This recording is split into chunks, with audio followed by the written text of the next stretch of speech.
मुख्यमंत्री पुष्कर सिंह धामी ने मुख्यमंत्री कैंप कार्यालय में विधायक हरभजन सिंह चीमा के नेतृत्व में आए बाजपुर के किसानों के प्रतिनिधि मंडल के साथ मुलाकात की। उन्होंने विभिन्न श्रेणियों की भूमि के नियमितीकरण में हो रही परेशानियों से मुख्यमंत्री को अवगत करवाया। मुख्यमंत्री पुष्कर सिंह धामी ने कहा कि किसानों के व्यापक हित में इस पूरे मामले का जल्द ही समाधान किया जाएगा। तेज बारिश के चलते बागेश्वर में गिरिशीना सोमेश्वर अल्मोड़ा स्टेट हाईवे पर विशालकाय पेड़ गिर जाने से ये राजमार्ग 2 घंटे तक बाधित रहा, जिसे जेसीबी मशीनों के द्वारा हटवाया गया। अन्य बंद सड़कों को खोलने की कवायद भी लोक निर्माण विभाग के द्वारा की जा रही है। जिले में बंद सड़कों के चलते यातायात बाधित होने से ग्रामीण क्षेत्र के लोगों को परेशानियों का सामना करना पड़ रहा है। वहीं लगातार बारिश से सरयू और गोमती नदियों का जलस्तर भी बढ़ गया है।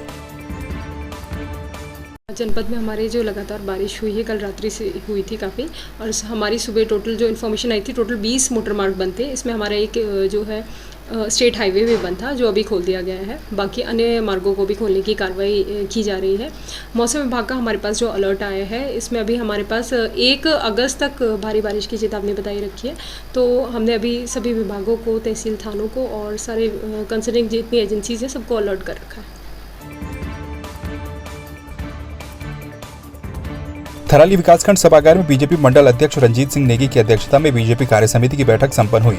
बैठक में मंडल थराली के प्रभारी दलवीर सिंह नेगी और थराली से बीजेपी विधायक मुन्नी देवी शाह भी शामिल हुई। बैठक में मंडल थराली के बूथ अध्यक्ष, शक्ति केंद्रों के संयोजक, पार्टी पदाधिकारियों समेत बीजेपी के विभिन्न इकाइयों के कार्यकर्ता मौजूद रहे।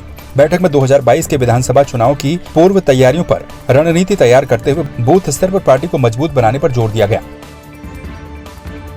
आगे की जो 2022 के विधानसभा के चुनाव होने हैं, उसकी रणनीति पे चर्चा की गई और इसमें बूथ जीता, चुनाव जीता की रणनीति पर प्रत्येक बूथ के अध्यक्ष, संयोजक एवं पालकों को हमने जो है कि यहाँ पे कार्य समिति में बुलाया है। पार्टी की रणनीति है वो तो बंद कमरे में बनेगी कि पार्टी क्या निर्णय लेती है, लेकिन इस समय हमारा जो कार्यकर्ताओं में जोश भरने का कार्यक्रम है और सबसे पहले जो हमारा बूथ मजबूत होगा तो पार्टी मजबूत होगी। बूथ में जो है पन्ना प्रमुख बन रहे हैं और 2022 में जो है पार्टी शीर्ष नेतृत्व के द्वारा जो भी निर्णय लिया जाएगा उसके अनुसार जो हम कार्यक्रम किए जाएंगे और जिसे भी टिकट देगा पार्टी जो है मजबूती के साथ उसके साथ खड़ा रहेगी। और यहाँ पे जो भी कार्यकर्ताओं की जो भी समस्या है उनको शीर्ष नेतृत्व तक, सरकार तक, संगठन तक पहुँचाना मेरा दायित्व है। पूर्व सैनिक संगठन के द्वारा पशुपालन विभाग के माध्यम से बीड़ क्षेत्र पर एक पशुपालन शिविर का आयोजन किया गया। इसके माध्यम से कई पूर्व सैनिकों और पशुपालन से जुड़े हुए लोगों को पशुपालन की आधुनिक जानकारियां दी गई। पशुओं को होने वाले रोग और उनसे बचाव के बारे में भी विस्तृत जानकारी दी गई। वहीं शिविर के दौरान ही पशुओं हेतु निःशुल्क दवाइयों का वितरण भी किया गया। मुखबिर की सूचना पर जिला आपूर्ति अधिकारी ने जोशीमठ ब्लॉक के 2 तेल के टैंकरों पर छापा मारा। छापेमारी में टैंकर के चालक द्वारा प्रपत्र न दिखाए जाने पर थाने में सूचना के बाद 2 चालकों को गिरफ्तार किया गया। बताया जा रहा है कि ये दोनों टैंकर भारत चीन सीमा पर डीजल ले जा रहे थे। जोशीमठ से शिकायत प्राप्त हुई थी कि यहाँ पे 2 टैंकर आ रहे हैं, वो अवैध रूप से डीजल को निर्गत कर रहे हैं। उसके पश्चात मैं पूर्ति निरीक्षक एवं हमारे साथ एक केंद्र प्रभारी सेन जी मौके पे गए। मौके पे उनसे दस्तावेज मांगे, उनके द्वारा कोई दस्तावेज हमें प्रस्तुत नहीं किए गए।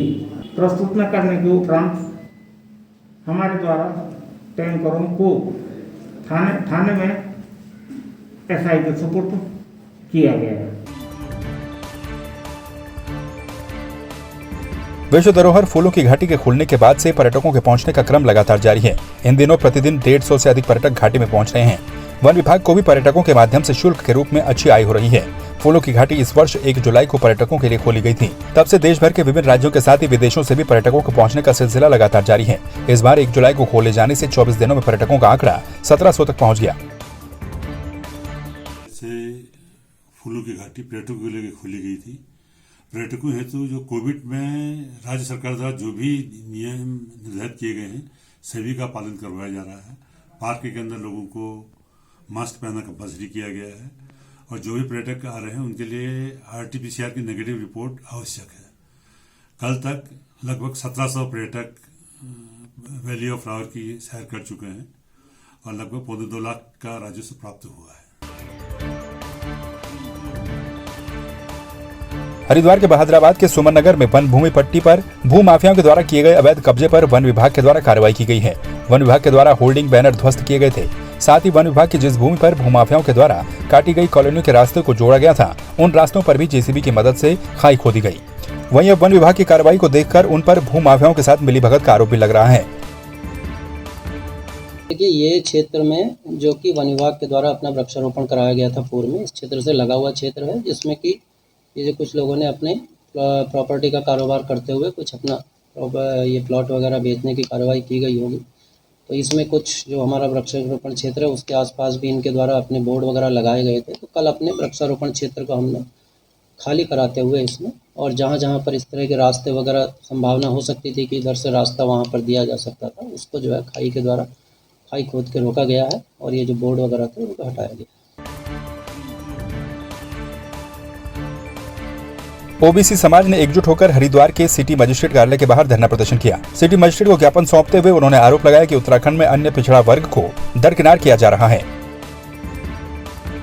आज की तारीख में कम से कम 25 जातीय समूहों को इसमें वर्ग शामिल कर लिया गया।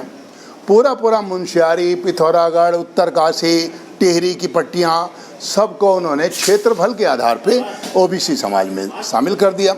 लेकिन आरक्षण का जो प्रतिशत है वो 14 के 14% है। तो आखिरकार हम कम से कम 3-4 बार ज्ञापन दे चुके हैं और अब ये निर्णय ले लिया गया है कि ज्ञापन से हमारा शायद काम न चले, हमें कानूनी और आंदोलन दोनों विकल्प पर ध्यान देना पड़ेगा। उधम सिंह नगर में रिश्तों को तार-तार कर देने वाला मामला सामने आया है, जहां एक महिला ने अपने पति और उसके मामा पर दहेज के लिए उसके साथ शारीरिक शोषण करने का आरोप लगाया है। पीड़ित महिला का कहना है कि उसका पति और उसका परिवार लगातार दहेज के लिए उसका उत्पीड़न कर रहे थे, लेकिन उसके पति के मामा के जेल से आने के बाद उसके पति और उसके मामा ने उसके साथ शारीरिक शोषण भी किया। 18 में मैंने सक्षम चौधरी से प्रेम विवाह किया था, जो कि मंदिर में किया हुआ था। जिस टाइम पे मैंने ये शादी की थी, विपुल चौधरी जेल में था। जब जेल से आया तो सर सारी चीज़ें चेंज हो चुकी थी। विपुल कुमार द्वारा और इसके परिवार से मेरे ऊपर प्रेशर बनाने लगे ये लोग दहेज के लिए। दहेज के बाद जब मैंने दहेज, हम लोगों ने, हमारी इतनी वो नहीं थी कि हम इन लोगों को दहेज दे सकें। उसके बाद इन लोगों ने मेरा शारीरिक मानसिक रूप से शोषण करना स्टार्ट कर दिया। मेरे हस्बैंड के मामा विपुल कुमार राणा तथा मेरा हस्बैंड सक्षम चौधरी, ये सक्षम चौधरी और इसका मामा विपुल कुमार, ये मेरा शारीरिक रूप से शोषण करते थे और ये लोग मानसिक रूप से मुझे, इसके फैमिली वाले टॉर्चर करते थे हर चीज़ों के लिए। हिना रावत जी द्वारा अपने पति के खिलाफ और पति के कुछ रिश्तेदारों के खिलाफ एक मुकदमा 406 धारा के अंतर्गत रजिस्टर किया गया था, जिसमें कुछ वो भी था कि घर का सामान वगैरह इधर उधर हो गया है। तो उसमें पुलिस जांच कर रही है और निष्पक्ष कार्रवाई की जाएगी।